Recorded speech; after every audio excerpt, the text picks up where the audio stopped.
Okay, this is the new zones chart. It is replacing the old zones chart. This one is pretty much fully fleshed out.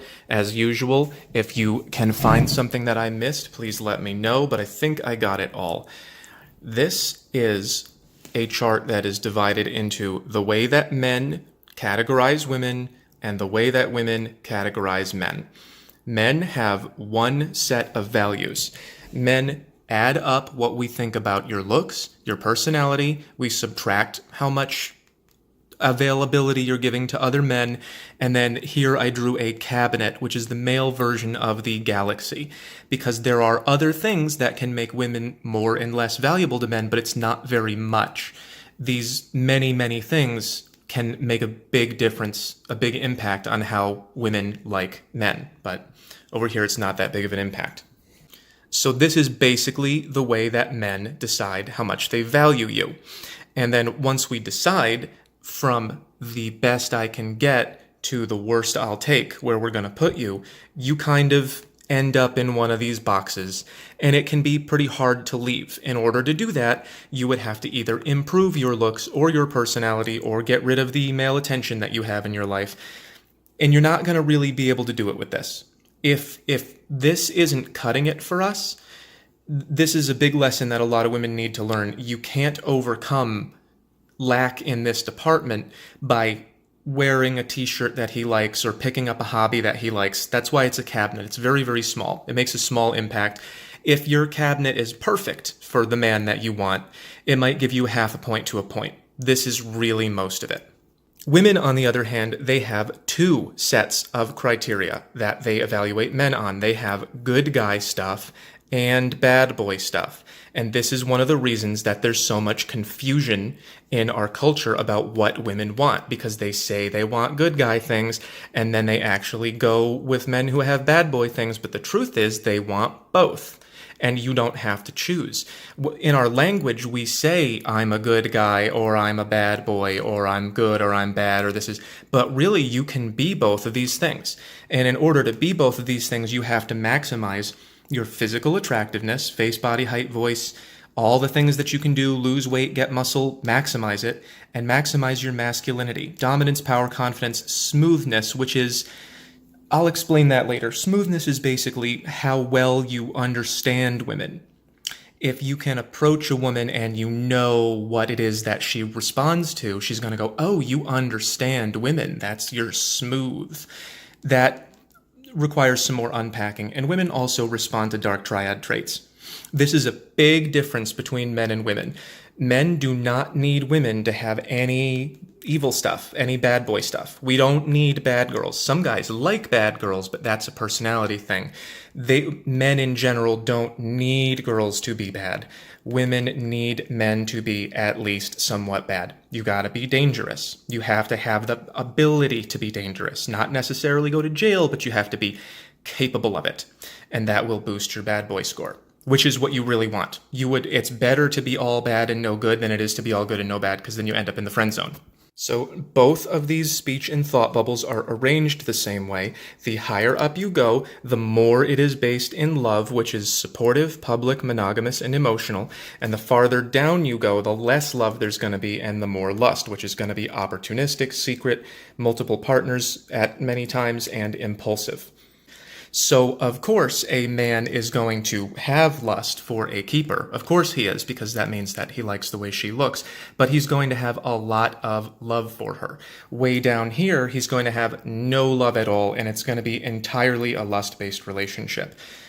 Sleepers in the middle, where we have what women call situationships, that's where there's some level of emotional connection, but it's not really enough to be the one and only. You're kind of in a middle zone, and the man will say things like, I don't know where I'm gonna be in 3 weeks, like I don't know what my life is. Yes, we do. We do know what our life is. We do know where we're gonna be. We just kind of want to wait for someone who we're definitely gonna put in here. You gotta stop listening to these things.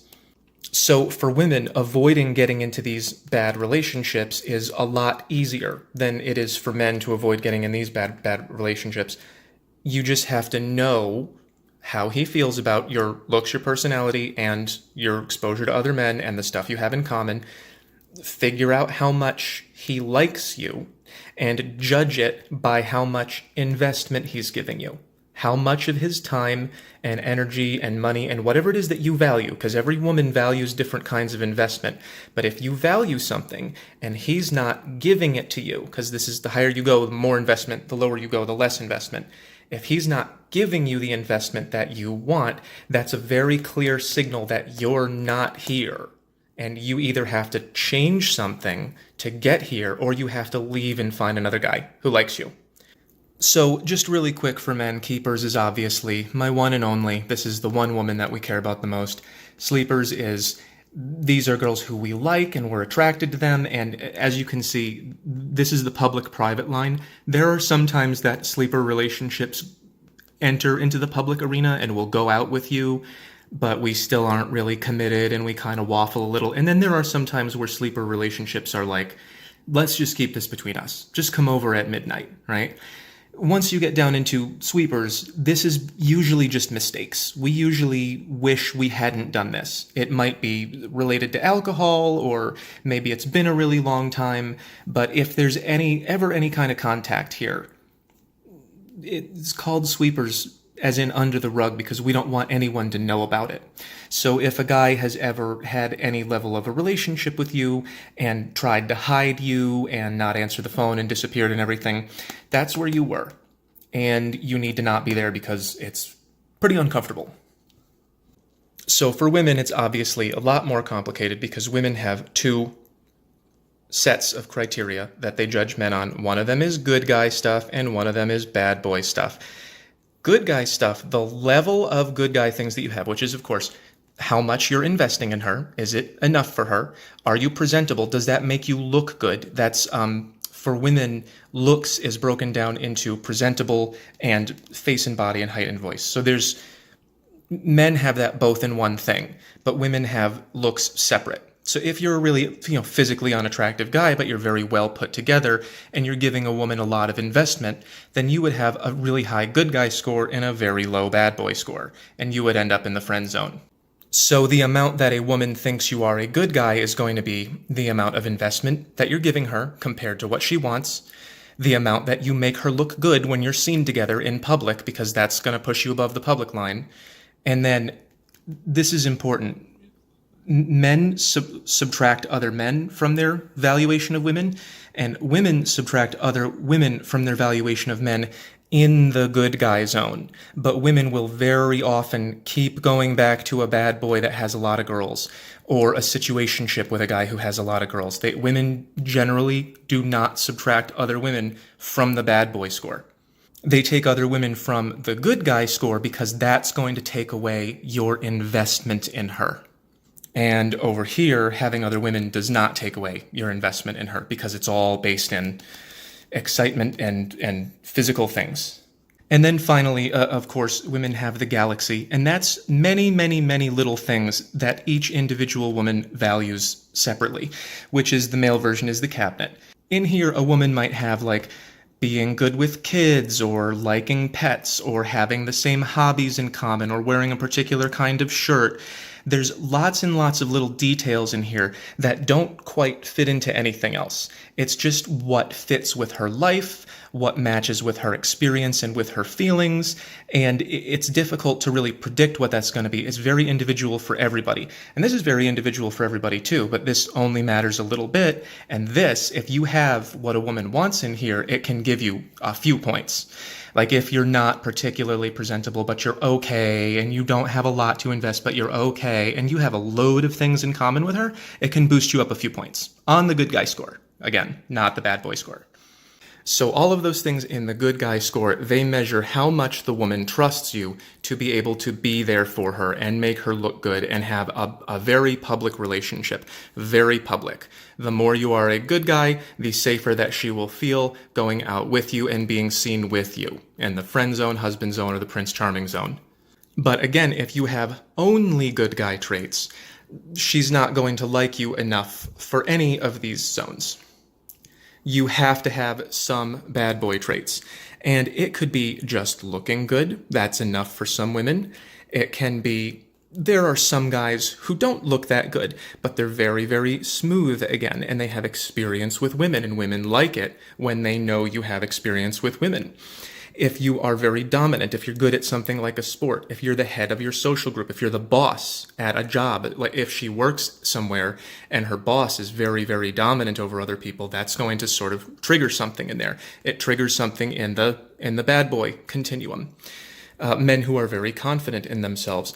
Dark triad traits also appears here. Dark triad traits are linked to power, and one of the ways that power is most easily accrued for men is by being kind of brutal to other people and using them and tricking them, and it can get pretty dark. That's why it's called that. But it does result in men getting more power and more money and more status, and all of those things are attractive to women. Again, different women value different things differently, and you can have no looks at all but very high masculinity, and women will like you like this. Women are very different from men in that way. If a woman is really unattractive but has a great personality, we generally will not say, well, her personality is worth enough to get up here. You have to have at least a bare minimum of looks for men. But for women, I want you to Google Henry Kissinger. He's not an attractive man, but he was sleeping with supermodels because he was very, very powerful on a global scale. Masculinity is very attractive to women. So you can have a maximum bad boy score if you have super high masculinity, if you have super high power and no looks. It's different.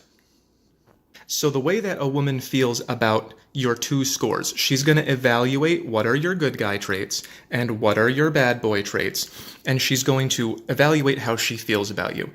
That creates, I split it up into 9 zones, and I just used terms that are familiar in our culture to make it easier for people to understand.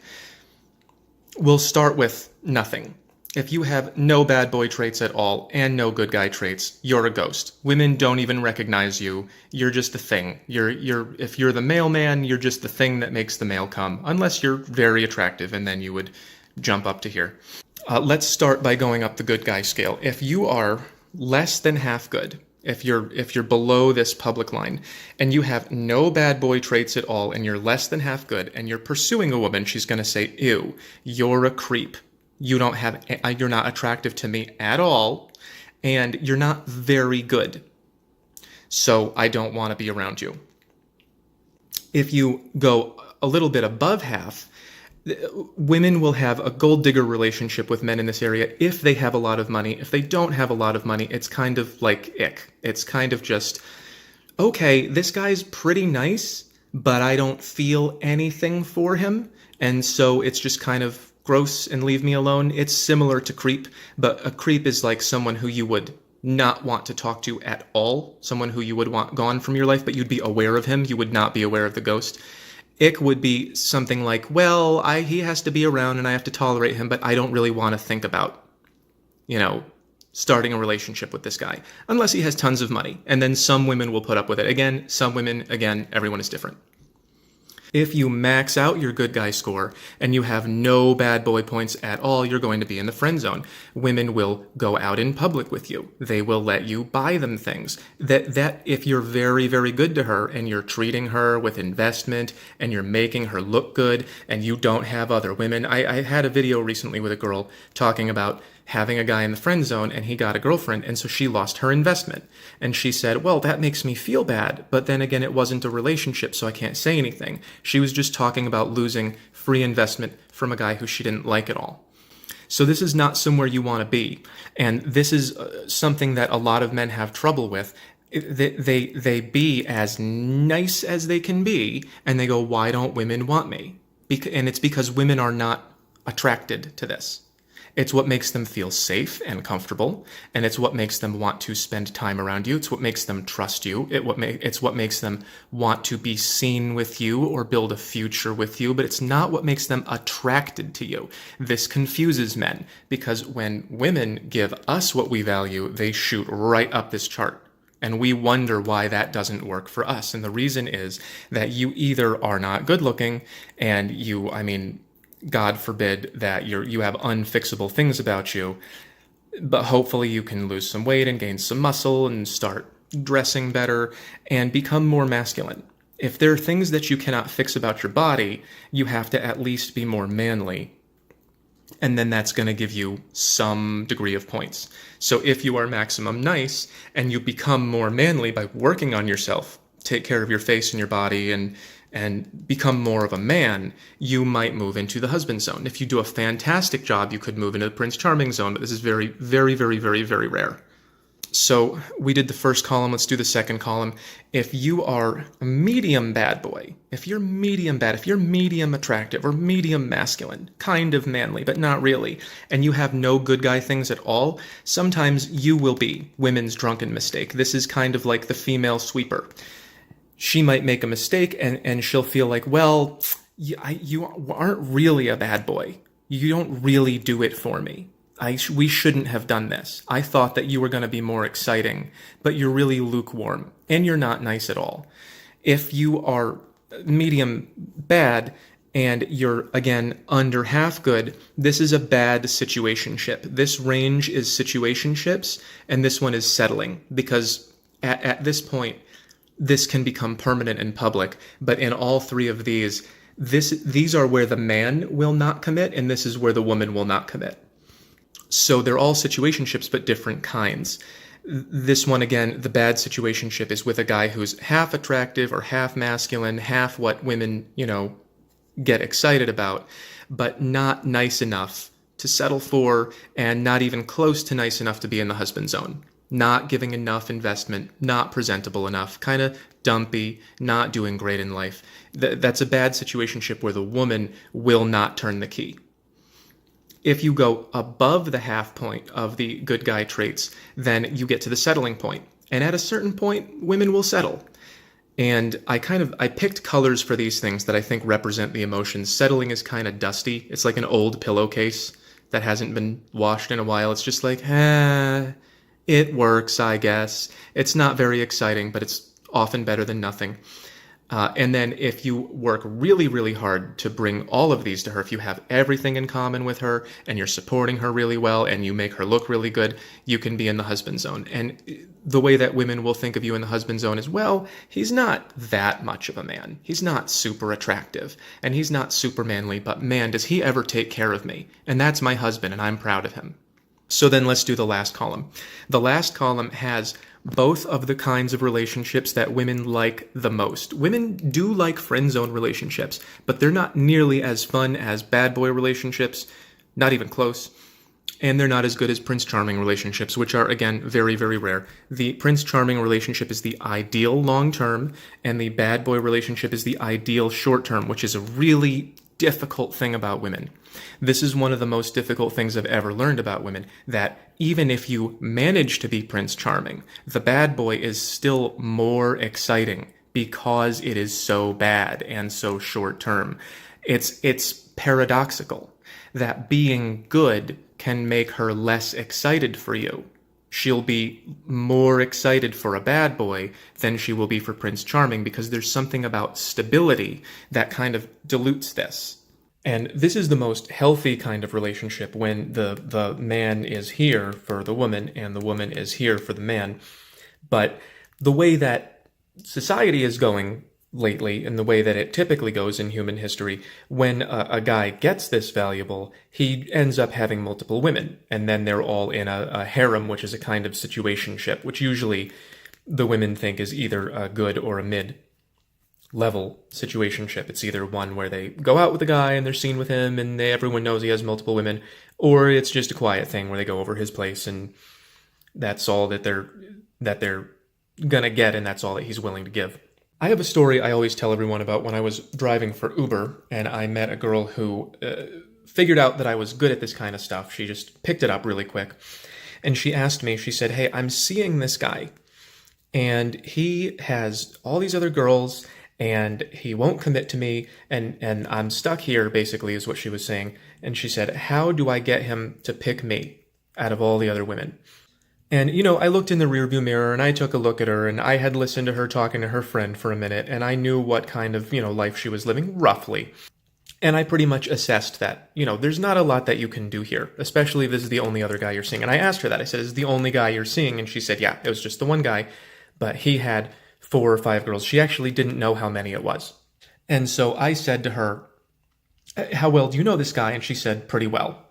And I said, what do you think he would say if you told him you have to have only me and get rid of all your other girls or I'm leaving? Do you think he would keep the 4 other girls or keep you? And she said he would keep the 4 other girls.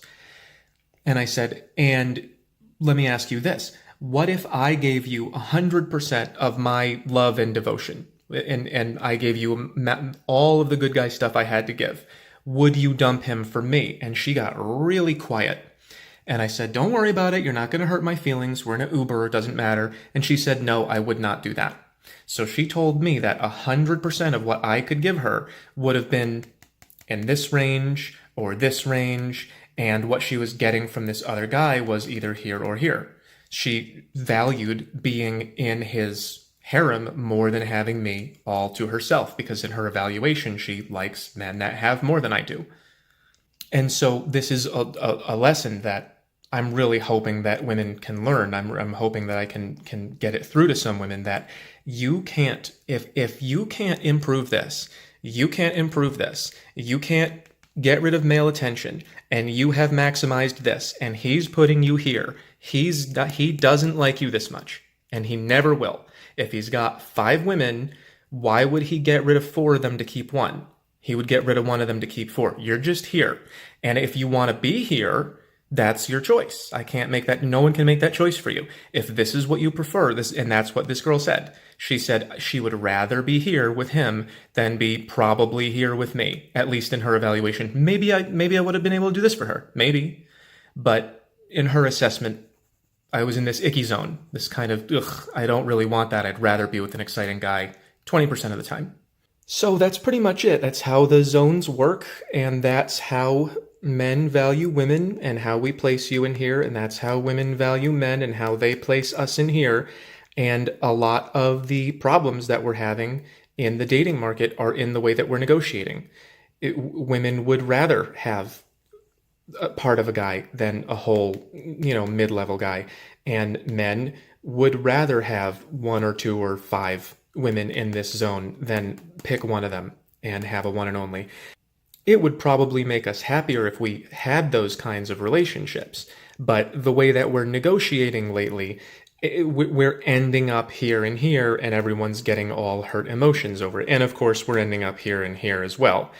So I can't make your decisions for you. I can't change what you value, but I can give you a map so that you know how to make your own choices.